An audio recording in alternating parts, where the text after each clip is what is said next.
Wow.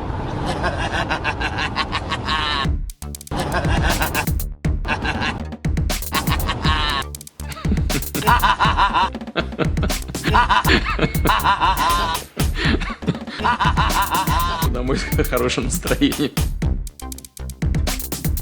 Hello, I'm Cavassier the Goddamn Newt. Conor McGregor was invited to Russia to watch the World Cup Finals as Russian President Vladimir Putin's special guest. This is a 30-second documentary of the trip he posted on Instagram. Nobody's more personally fastidious about the image they present than Conor McGregor. He's a tyrant over the minor details in his life. Nothing slides by without consideration.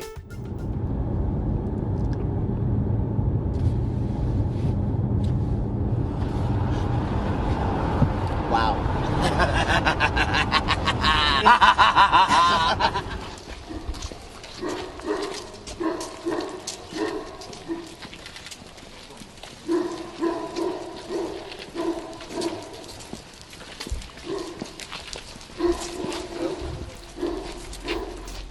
Remember, it's his film crew. They shot dozens of hours of footage from the trip and could have used any of it. Knowing this, we should look closely at the 30 seconds McGregor decided to release. It's the future reality he's projecting into the world.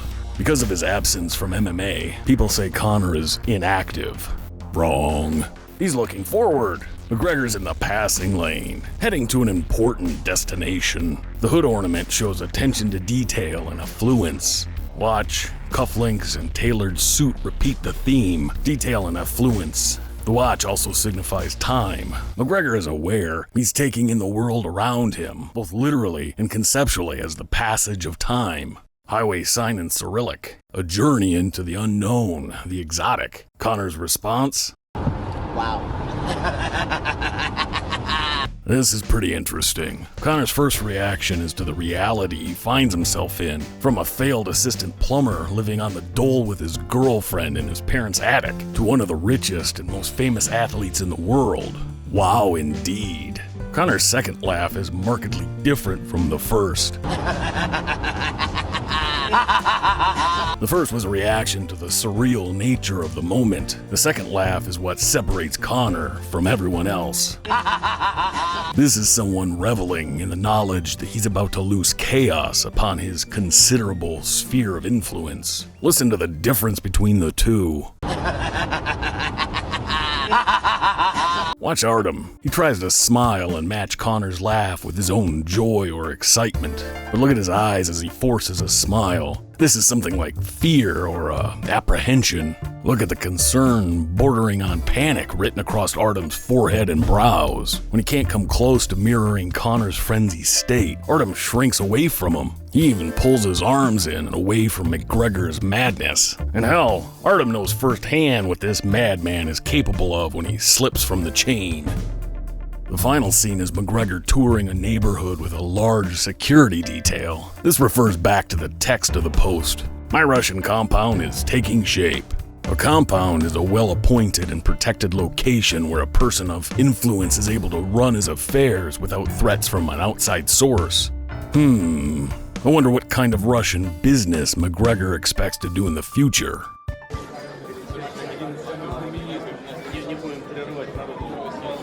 Conor meets with Putin and we see his respect and deference straight away. McGregor is trying to get the decorum exactly right, which is noteworthy, because in nearly every situation, Conor smashes the expected norms and replaces them with his own rules of behavior. The initial handshake comes with a slight bow and bend of the knee, bringing him closer to eye level with Putin. Then Conor reaches up with his left hand and places it over his heart. We see the same gesture towards the end of the meeting. The gesture and bow indicate personal sincerity from McGregor. Then he grasps Putin's hand with his free hand, which in this context expresses good-natured affection and loyalty. Putin returns the goodwill by touching Conor's arm and gesturing to express an understanding. I wish we could hear what Putin is telling McGregor. Then Conor returns the touch to Putin's arm and nods. Putin returns the nod to Conor. What we're seeing in the opening interaction between Putin and McGregor is a reciprocal comfort, ease, and respect. There's a basic but essential simpatico between the two, mutual admiration. We knew from before that Conor spoke with respect about Putin. Me and Vlad. And check out Putin's opinion of McGregor. Вы меня рассмешили. Sie haben mich zum Lachen gebracht. Gott segne Sie. Zum Ende eines Arbeitstages tut es gut. Ich fahre jetzt gut gelaunt heim. Поеду домой с хорошим настроением. If Mayweather is a dancing blind badger, I wonder what the hell he thinks about Khabib's.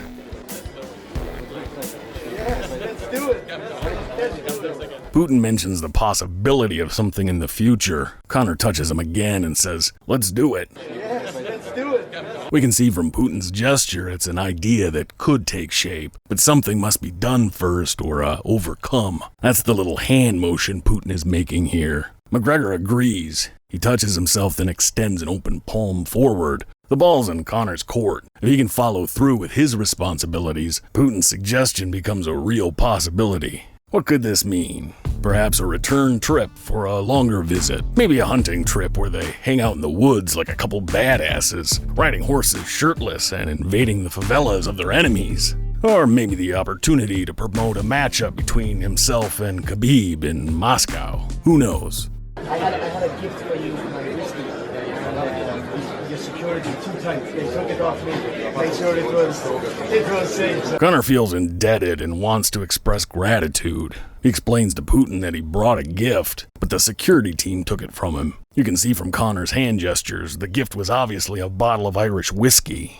Putin shows he understands and appreciates McGregor's gesture, which pleases Conor. Then we get the photo op. Conor's done his best through the whole meeting to follow decorum. It's not every day you get a personal meeting with the most powerful man in the world. As they turn towards the camera, Conor's enthusiasm spills its bank, and we get this.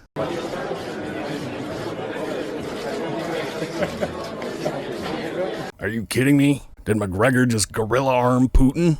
Look at that. Conor wraps his entire arm around the man. Straight away, security jumps in with a "Nyet." If they were worried about the potential danger from a gifted bottle of whiskey, imagine this scenario. One of the world's MMA elitists 3/4 of the way to choking the president of Russia into oblivion. Not good. Conor gets the hint and quickly pulls his arm back. We see a slight grimace and shake of the head, acknowledging he shouldn't have assumed such familiarity with Putin. But check out Putin. Conor puts his big old meat hook around the man, and he doesn't even shrink or pull away or look to security. He throws his hand all the way around and up on Conor's shoulder. He's comfortable with McGregor's physicality. He literally embraced it.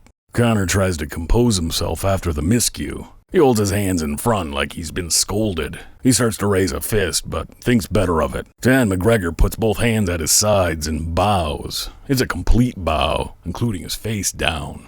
The last handshake is with both hands, a slight pat on the hand and arm, which Putin reciprocates, then touches his heart. Putin returns another nod and makes a come back in the future gesture with his hand. A final nod and bow from Conor, and their brief meeting is over.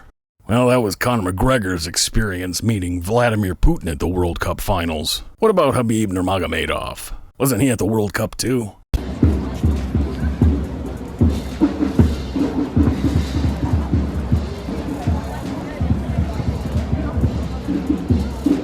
Yeah, I feel bad for Nurmy. He hasn't done anything wrong. All he does is beat every opponent they put in front of him. But his manager continually puts out stories about Khabib being so beloved in Russia that he can't go anywhere without being thronged by adoring fans. The truth of the matter is, on the day that Moscow was the center of worldwide attention and celebration, Khabib had to buy his own ticket to get in the stadium, while being equally ignored by the Russian sports fan on the street and the Muscovite political elites. Khabib is the UFC lightweight champion of the world, but contrast his reception in Russia with the way McGregor was treated in Russia, and Nurmy looks like a sucker for wearing the Russian soccer jersey.